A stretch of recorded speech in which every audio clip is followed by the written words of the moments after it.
Evolution को हम लोग बोले कि कितने पार्ट में डिवाइड करेंगे। सबसे पहला है कि इवोल्यूशन, सबसे पहले हम लोग देखेंगे origin of earth and life. दूसरा में देखेंगे हम लोग थ्योरीज ऑफ इवोल्यूशन। तीसरा देखेंगे एविडेंस ऑफ इवोल्यूशन। उसके बाद मैकेनिज्म, फिर रिजल्ट, फिर पेलियोंटोलॉजी, फिर ह्यूमन इवोल्यूशन। पेलियोंटोलॉजी मतलब फॉसिल साइंस। ठीक है, तो हम यहाँ शुरू करते हैं कि सबसे पहले देखो, कल भी तुम चर्चा सुने होगे बिग बैंग थ्योरी। तो बिग बैंग मतलब क्या हुआ? बैंग मतलब ब्लास्ट, सबसे बड़ा एक्सप्लोजन या ब्लास्ट हुआ था यूनिवर्स में। ये थ्योरी दिया था एबी लेमाइटर ने। ठीक है, ये थ्योरी एबी लेमाइटर ने दिया था। तो ये ब्लास्ट हुआ यूनिवर्स में, कहीं भी ब्लास्ट जब हुआ होगा तो ऑब्वियस है डस्ट पार्टिकल और गैस वगैरह सब एक जगह कहीं कहीं मिला होगा। जैसे मान लो यहाँ पे ब्लास्ट हुआ तो गैस डस्ट पार्टिकल यहाँ भी गया, गैस डस्ट पार्टिकल यहाँ भी गया, यहाँ भी गया, सब तरफ गया। किसी एक जगह को देखते हैं, किसी एक जगह, मान लो यहाँ पे गैस और डस्ट पार्टिकल गया तो गैस डस्ट पार्टिकल ऐसे भी गया होगा, इस तरफ से भी गया होगा, इस तरफ से भी गया होगा, सब तरफ से गया। ऑब्वियस है मैग्नीट्यूड ऑफ फोर्स सब तरफ से थोड़ा थोड़ा अलग अलग लगा होगा। ठीक है, किसी भी ऑब्जेक्ट में एक से ज्यादा मैग्नीट्यूड का फोर्स एक से ज्यादा डायरेक्शन पे अगर एक्ट करे तो टॉर्क डेवलप होता है ना। तो देखो यहाँ पे टॉर्क डेवलप हुआ, ये घूमने लगा। घूमेगा जब ही, तो देखो इतना बड़ा स्फीयर था, जब ही घूमेगा तो उसका स्फीयर मिनिमाइज होगा, क्योंकि यहाँ गैस और डस्ट है। गैस और डस्ट पार्टिकल के मास को ही हम लोग नेबुला नाम देते हैं। अब देखो, जैसे मान लो इतना बड़ा स्फीयर था पहले, ठीक है, ये इतना बड़ा स्फीयर था पहले, तो इसका अगर देखेंगे यहाँ से सेंट्रीपिटल एनर्जी कितना होगा, तो फोर्स इंटू डिस्टेंस 20।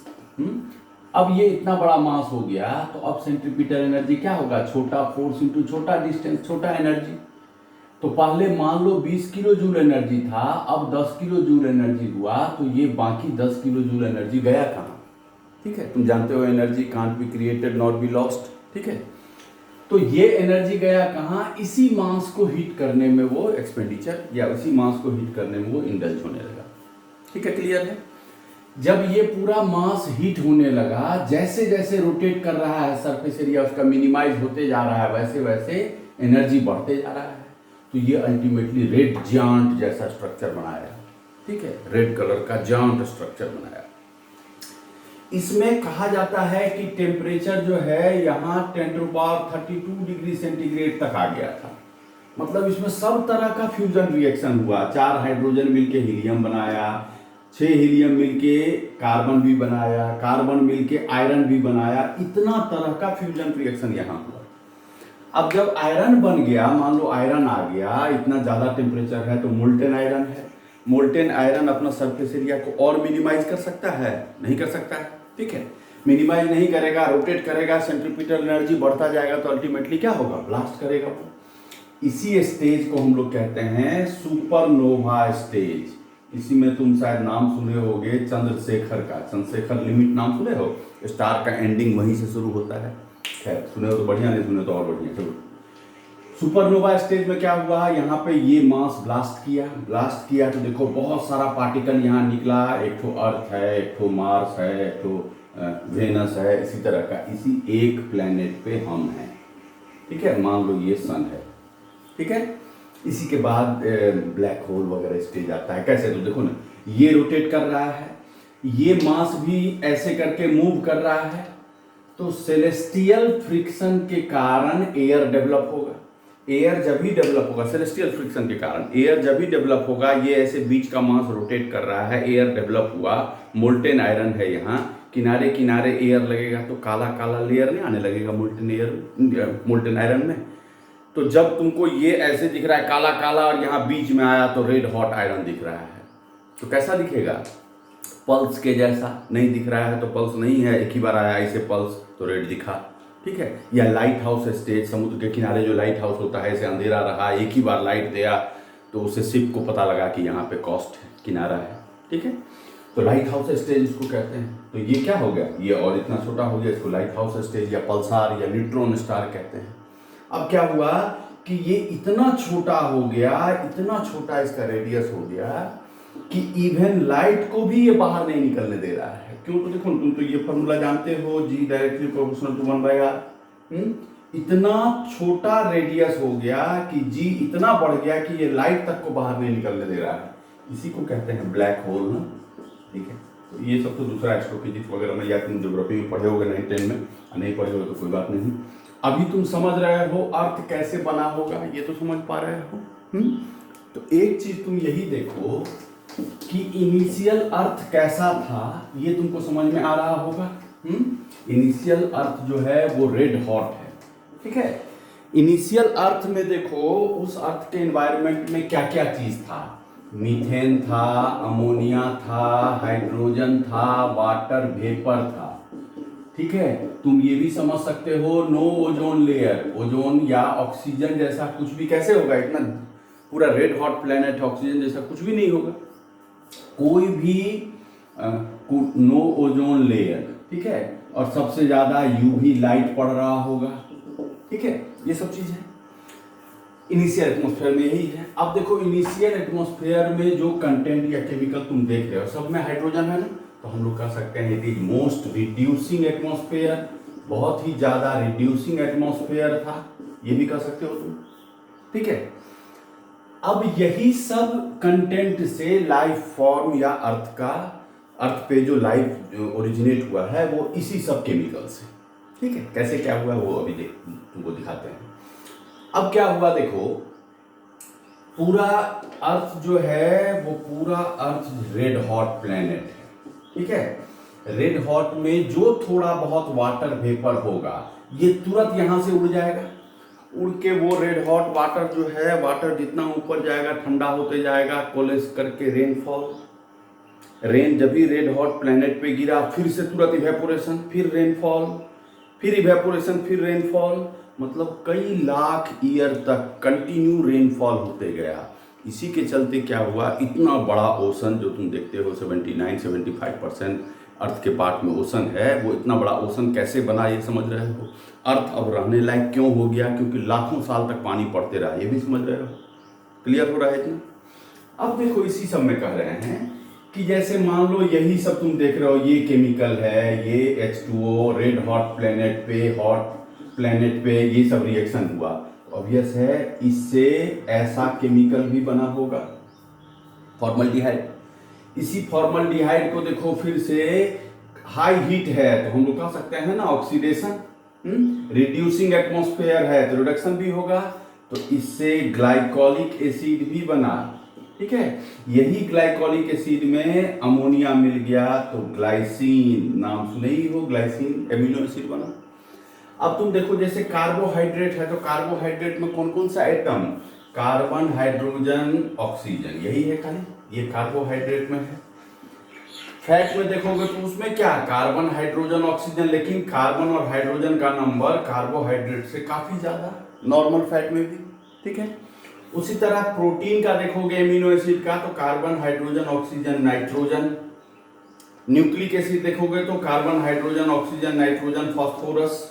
अब तुमको कोई भी पूछे कि बोलो इस तरह से मैक्रोमोलिक्यूल्स या माइक्रोमोलिक्यूल्स का फॉर्मेशन हुआ, तो थोड़ा सा आइडिया लगाओ सबसे पहले किसका फॉर्मेशन हुआ होगा, तो आराम से कोई भी देख कर कह देगा सबसे पहले सिंपलेस्ट यानी कार्बोहाइड्रेट बना होगा, तब फैट बना होगा, तब एमिनो एसिड या प्रोटीन बना होगा, लास्ट में न्यूक्लिक एसिड बना होगा। बोल सकते हो कि नहीं, बोल सकते हो। अब देखो ये सब केमिकल जो भी बना, इनिशियल रेनफॉल हुआ तो ओशन जो बनना शुरू हुआ वो ओशन कैसा होगा, हॉट एंड बॉइलिंग। शुरू में जो पानी गिरेगा थोड़ा सा जमा हुआ पानी, पूरा रेड हॉट प्लेनेट है तो उस समय जो ओशन बनेगा वो कैसा होगा, हॉट एंड बॉइलिंग। अब उस हॉट एंड बॉइलिंग ओशन में ये सब केमिकल बनना शुरू हुआ, या फिर यहीं पे जैसे देखो ये अर्थ है, मान लो ये अर्थ का, जैसे मान लो ये अर्थ है, इस एरिया में ज्यादा पानी पड़ा, ठीक है, रेनफॉल इस एरिया में ज्यादा हुआ तो ये एरिया ठंडा होगा, यहां इसका मतलब हाई प्रेशर, तो जिधर पानी नहीं पड़ा वो लो प्रेशर, ठीक है। ये हाई प्रेशर ये लो प्रेशर, ठीक है, ये हाई प्रेशर ये लो प्रेशर, तो लो प्रेशर के कारण क्या हुआ, ये हाई प्रेशर है ये लो प्रेशर है, ये यहां का पार्ट ऐसे करके इवेजिनेट हो गया, ये बाहर निकल गया, ठीक है, ये बाहर निकल गया। तो इसी तरह से माउंटेन या प्लेट्यू बना होगा, ठीक है, समझ रहे हो ना, माउंटेन या प्लेट्यू कैसे बना होगा। अब मान लो देखो ये माउंटेन है, यहाँ पे हॉट एंड बॉइलिंग ओशन है, ठीक है। यहाँ पे क्या हुआ, carbohydrate, protein, fat, nucleic acid, vitamin, ये सब बना। रेनफॉल हुआ तो सीपेज होके यहाँ से भी आया होगा ये ओशन में, ठीक है, यहाँ से भी ओशन में आया होगा।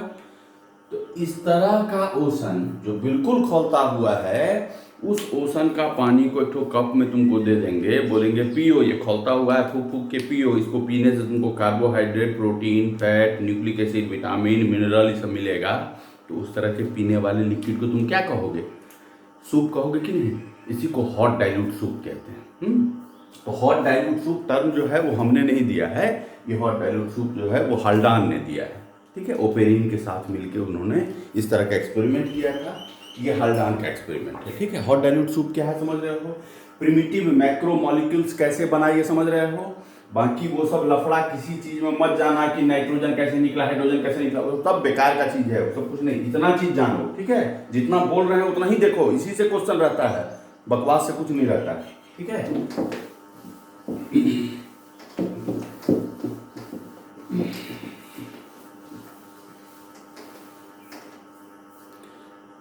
तो हॉट डाइल्यूट सूप क्या है ये तुम समझ पा रहे हो ना, हॉट डाइल्यूट सूप क्या है ये समझ पा रहे हो।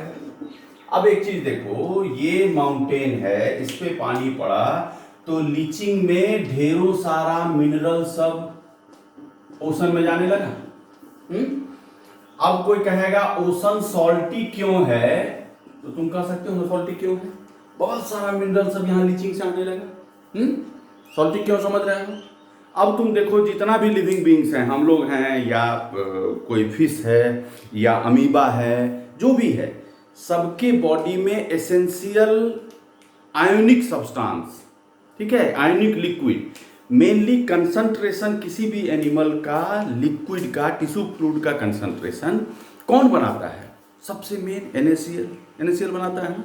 कोई पूछेगा कि सबके बॉडी का जितना भी लिविंग बीइंग है उसके बॉडी का आयनिक कंसंट्रेशन को NaCl डेवलप करता है, क्यों ऐसा करता है, तो हम लोग कह सकते हैं ना मेरीन ओरिजिन ऑफ लाइफ, क्योंकि जितना भी लाइफ है वो सब ओशन में ओरिजिनेट हुआ है। उसका सबसे बड़ा एविडेंस यही है कि सबके बॉडी में टिश्यू फ्लूइड में मेन ऑस्मोटिक कंसंट्रेशन को मेंटेन करने वाला जो आयन है वो या जो कंपाउंड है वो NaCl है, सोडियम ऑक्लोराइड। ये क्लियर हो रहा है।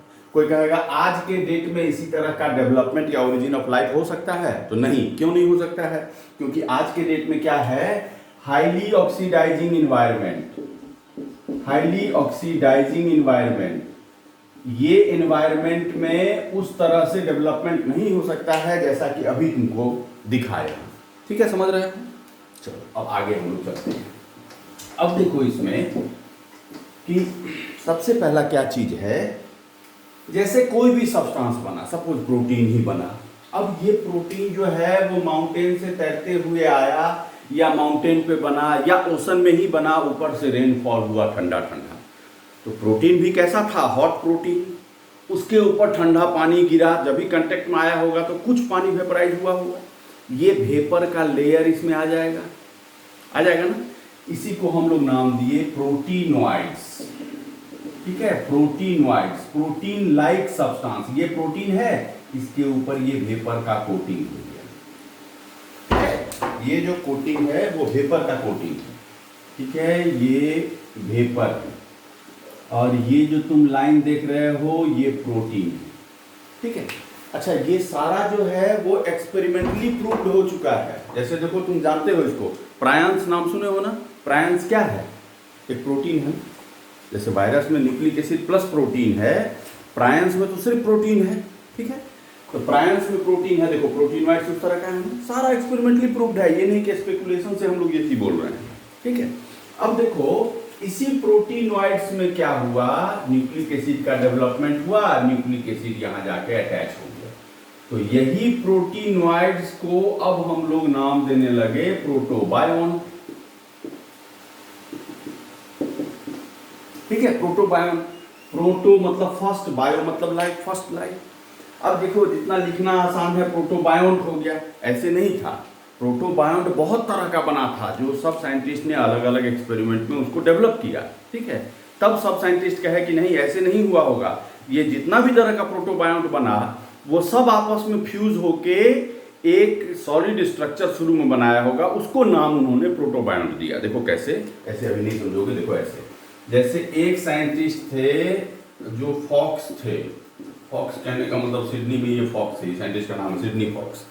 इन्होंने डेवलप किया माइक्रोस्फेयर। इस माइक्रोस्फेयर में क्या था, पॉलीसेक्राइड था, ठीक है, उसके बाद प्रोटीन था, ठीक है, न्यूक्लिक एसिड था, लेकिन प्रोटीन कैसा था, कोलोइडल नहीं था, नॉन कोलोइडल प्रोटीन था, ठीक है।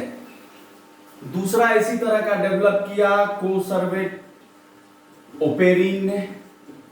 ओपेरिन जो डेवलप किया, सेम यही चीज, इसमें खाली था क्या कि प्रोटीन कोलोइडल था। अब देखो प्रोटीन कोलोइडल रहने से क्या हुआ, देखो जैसे मान लो एक कोसर्वेट ये था, एक कोसर्वेट ये, एक कोसर्वेट ये, कोलोइडल था, मतलब कि 100% सॉल्यूशन मिक्स नहीं हो सकता है। तुम जानते हो प्रोटीन के ऊपर ज्यादातर कौन सा चार्ज, निगेटिव चार्ज, तो यहाँ भी निगेटिव, इधर भी निगेटिव, लेकिन क्या बोल रहे हैं, ज्यादातर निगेटिव, मतलब सब तो निगेटिव थोड़ी, एक तो पॉजिटिव मान लेते हैं, ठीक है। तो देखो जो निगेटिव है वो आपस में एक दूसरे को रिपेल कर रहा है, जो पॉजिटिव है वो आपस में एक दूसरे को खींच रहा है? तो सबसे पहली बात कोसर्वेट में फर्स्ट टाइम मोबिलिटी दिखी, मानोगे? और क्या है कि कोसर्वेट को उस समय सब कहने लगा कि यही फर्स्ट सेल है, यही प्रोटोसेल है। तुम क्या कहते हो, प्रोटोसेल होगा ये? गौर करो तो, हाँ भी कह दोगे तो कुछ कहना है तेरा। सेल किसको कहते हैं? Cell is basic unit of life, cell has the power to divide and redivide. अब बोलो सेल क्यों डिवाइड करता है? तो सेल डिवाइड करता है क्या चीज के कारण? N/C रेशियो बढ़ने के कारण। N/C रेशियो बढ़ेगा तो देखो, तो ये फिगर याद आ रहा है 11th वाला, N/C रेशियो बढ़ेगा तो एंडोप्लाज्मिक रेटिकुलम इधर इधर पुश करेगा, तो ये नीचे की ओर आएगा। ये पुश क्यों होगा? क्योंकि इसका मेम्ब्रेन प्रोटीन प्लस लिपिड का बना हुआ है, lipid is elastic in nature, इसी इलास्टिसिटी के कारण सेल डिवाइड होता है।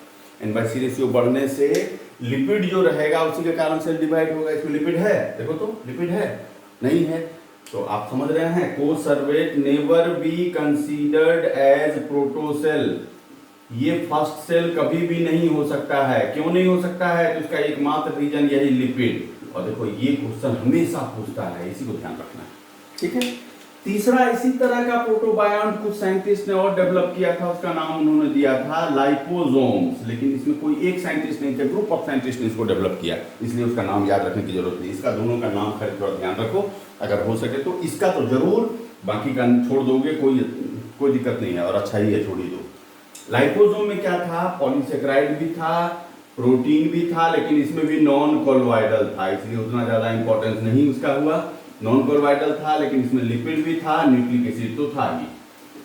अब देखो इस तरह का सब साइंटिस्ट ने डेवलप किया। उनका ये स्पेकुलेशन था कि ओशन में इनिशियली इसी तरह से सब्सटेंस बना होगा, ठीक है, लेकिन हॉट एंड बॉइलिंग ओशन है, वो सब आपस में कोलेप्स कर गए होंगे, और तब मिलके आपस में प्रोटोबायोंट बना। ये सबको जब भी मिल जाएगा तो कोलोइडल प्रोटीन भी हो गया, लिपिड भी हो गया, कार्बोहाइड्रेट तो है ही, न्यूक्लिक एसिड है ही, तो सबको मिला के हम कर सकते हैं ना, प्रोटोबायोंट बना।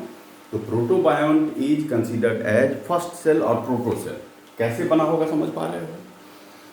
अब आगे देखो इसमें यूरे मिलर का एक्सपेरिमेंट। देखो ये जितना भी तुम चीज देख रहे हो कोई स्पेकुलेशन नहीं है, ये सब लैब में वेल प्रिपेयर्ड है, ठीक है, लैब में सब बना हुआ है। अब यूरे मिलर के एक्सपेरिमेंट में क्या है,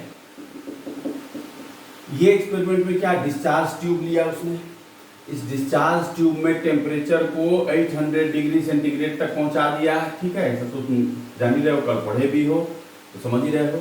इसमें वही सब सब्सटेंस दिया, वही methane, ammonia, hydrogen, water vapour, ठीक है। तुमको ध्यान में क्या रखना है, मीथेन, समझ रहे हो, हाइड्रोजन, सॉरी मीथेन बोल रहे हो, मीथेन, हाइड्रोजन, अमोनिया, इसको 2:1:2 के रेशियो में लिया, ये एकदम ध्यान रखना है। और प्लेंटी ऑफ वाटर वेपर, बहुत सारा वाटर लिया, ठीक है। इस पूरे मिक्सचर को 800 डिग्री सेंटीग्रेड पे गर्म किया, ये भी याद रखना है, ठीक है। जब गर्म किया तो लेबोरेटरी में आग लग गया, वो भी तुमको याद रखना है। मतलब एलानिन, एस्पार्टिक एसिड, ग्लाइसिन, ये 3 एमिनो एसिड बना। क्वेश्चन हमेशा इससे रहता है कि यूरे मिलर के एक्सपेरिमेंट में कौन सा एमिनो एसिड नहीं बना था, तो समझ रहे हो इसको, ठीक है। तो यूरे मिलर एक्सपेरिमेंट समझ रहे हो, बुक का नाम हम सब नोट्स में दे दिए हैं, द प्लेनेट बुक का, ठीक है। अब देखो आगे कि पहला ऑर्गेनिज्म कैसे डेवलप किया, ये मेरे ख्याल से तुम बढ़िया से समझ रहे हो, ठीक है। अब देखो कि फर्स्ट ऑर्गेनिज्म में न्यूक्लिक एसिड कौन सा होगा, तो फर्स्ट वर्ल्ड आरएनए वर्ल्ड था। पहला डीएनए क्यों नहीं हुआ, तो डीएनए का काम क्या है, डीएनए अपना कॉपी खुद बनाएगा, डीएनए आरएनए बनाएगा, डीएनए प्रोटीन बनाएगा। कैसे डीएनए अपना कॉपी खुद कैसे बनाएगा, बोलो ना। डीएनए रेप्लिकेशन होगा तो क्या चाहिए, रेस्ट्रिक्शन एंडोन्यूक्लियेज नाम का एंजाइम, हेलिकेज नाम का एंजाइम, बहुत सारा है, टोपोआइसोमरेज नाम का एंजाइम। एंजाइम कहाँ से आएगा अभी, ठीक है। लेकिन अगर आरएनए बनेगा तो आरएनए में तुम जानते हो ribozymes, ribonuclease P, RNA polymerase, सब आरएनए ओरिजिन का है। राइबोजाइम्स क्या है, enzyme form with the help of RNA, है ना। तो आरएनए में ऑटो कैटालिटिक एक्टिविटी होती है, आरएनए खुद एक एंजाइम है। तो पहला न्यूक्लिक एसिड कौन सा होगा, समझ रहे हो, आरएनए वर्ल्ड पहला था। डीएनए उसको रिप्लेस क्यों किया, तो आरएनए सिंगल स्ट्रैंडेड है। जैसे देखो ना, एडेनिन है, एडेनिन का 2 बॉन्ड होता है ना थायमिन के साथ, हाइड्रोजन बॉन्डिंग। तो अगर सिंगल स्ट्रैंडेड होगा, यहाँ मान लो साइटोसिन, यहाँ मान लो ग्वानिन है, सिंगल स्ट्रैंडेड होगा तो ये 2 इलेक्ट्रॉन ऐसे ही पड़ा रहेगा ना, वो तो थायमिन के साथ नहीं मिला, इलेक्ट्रॉन खाली है तो क्या होगा, हाईली रिएक्टिव। हाईली रिएक्टिव होगा तो आरएनए अगर तुम्हारा न्यूक्लिक एसिड में होता तो हमेशा तुम्हारा सेल दूसरे सेल से झगड़ा करते रहता, नहीं होता। इसीलिए इसको क्या किए, डबल स्ट्रैंडेड कर दिए, ये इलेक्ट्रॉन को इंगेज कर दिए बॉन्डिंग में, ठीक है। तो पहला डीएनए ज्यादा स्टेबल है क्योंकि डबल स्ट्रैंडेड है। दूसरा देखो, डीएनए में शुगर जो होता है वो क्या है, पेंटोज शुगर, C5H10O4। ऑक्सीजन जितना कम रहेगा ऑक्सीडाइजिंग प्रॉपर्टी उतनी कम, ठीक है। तो ऑक्सीजन कम है मोर स्टेबल। तीसरा चीज तुम ये भी जानते हो कि थायमीन जो है उसमें मिथाइलेटेड बेस होता है, सब लेवल को बताया बायोमोलिक्यूल्स में। मिथाइलेशन होने के कारण इसको वायरस या कोई भी एंजाइम इसको कम से कम नुकसान पहुंचा सकता है। तो मिथाइलेशन क्या है ये भी समझ रहे हो। तो डीएनए रिप्लेस आरएनए को क्यों किया, ये तुम समझ पा रहे हो बढ़िया से, कोई दिक्कत नहीं है इसमें। दिक्कत होगा तो तुम लोग पोस्ट करना डाउट को, ठीक है। अब देखो कि पहला ऑर्गेनिज्म कैसा होगा, ऑटोट्रॉफ या हेटेरोट्रॉफ, ठीक है। ऑटोट्रॉफ होने के लिए क्या होना चाहिए, क्लोरोप्लास्ट या हाईली डेवलप्ड माइटोकॉन्ड्रिया। तो कोई सेल ऐसा बना जिसमें हाईली डेवलप्ड माइटोकॉन्ड्रिया आ गया, क्लोरोप्लास्ट आ गया। पहले सिंपल प्रिमिटिव सेल बना होगा ना, जिसमें ऑर्गेनल नहीं होगा, खुद सोचो ना, होगा ना। इसका मतलब फर्स्ट टाइम जो बना होगा ऑर्गेनिज्म वो कैसा बना होगा, हेटेरोट्रॉफ। उसके बाद आया होगा कीमो ऑटोट्रॉफ, उसके बाद आया होगा फोटो ऑटोट्रॉफ। क्यों समझ रहे हो इसको, ठीक है। अब देखो कैसे, तो वो भी तुम देख सकते हो ऐसे। जैसे देखो ये फर्स्ट ऑर्गेनिज्म था जिसमें सिर्फ न्यूक्लिक एसिड था, कोई मेम्ब्रेन बाउंड ऑर्गेनल नहीं थी, तो कह सकते हैं ये प्रोकैरियोट था। अब देखो ये हॉट एंड बॉइलिंग मोशन में है, इसका मेम्ब्रेन लिपिड प्लस प्रोटीन का बना हुआ। हॉट बॉइलिंग मोशन में रहेगा तो लिपिड में और ज्यादा प्लास्टिसिटी, तो लिपिड में देखो तो इस तरह का ऐसा ये सब हुआ होगा। यहाँ डीएनए है, ये आपस में फ्यूज हो गया, तो फ्यूज होके ये ऐसा बना दिया स्ट्रक्चर, देखो तो ऐसे, ये ऐसे, ये माइटोकॉन्ड्रिया है ना। अब देखो ये प्रोकैरियोट है, माइटोकॉन्ड्रिया में डीएनए आ गया, ये प्रोकैरियोटिक। अब अगर कोई तुमसे पूछेगा तुम यूकैरियोट हो, लेकिन तुम्हारे सेल में जो माइटोकॉन्ड्रिया है इसमें 70S राइबोसोम पाया जाता है, क्यों, तो क्या कहोगे, क्योंकि तुम्हारा माइटोकॉन्ड्रिया जो है ये एक सेल का ऑर्गेनल नहीं है, ये एक अलग ऑर्गेनिज्म है जो तुम्हारे सेल के साथ सिम्बायोटिक एसोसिएशन किया हुआ है, ठीक है। कैसे देखो ना, और एक चीज बता रहे हैं।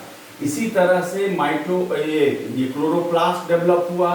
क्लोरोप्लास्ट में देखो ऐसे हुआ, ये क्लोरोप्लास्ट, ग्राना, फ्रेट चैनल, स्ट्रोमा, यहाँ पे न्यूक्लिक एसिड आ गया, ये क्लोरोप्लास्ट। इसी तरह से न्यूक्लियस का भी फॉर्मेशन हुआ ऐसे।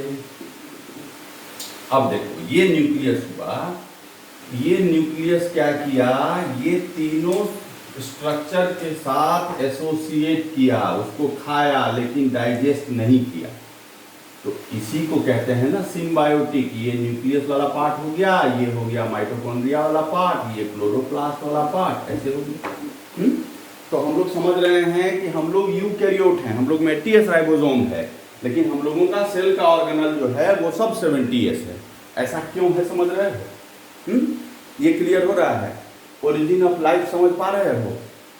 ठीक है। अब कल भी एक लेक्चर डालेंगे, वो थ्योरी का होगा। ठीक है, आज इतना तुम पढ़ना, इसमें जो डाउट होगा वो हमको बताना तुम लोग।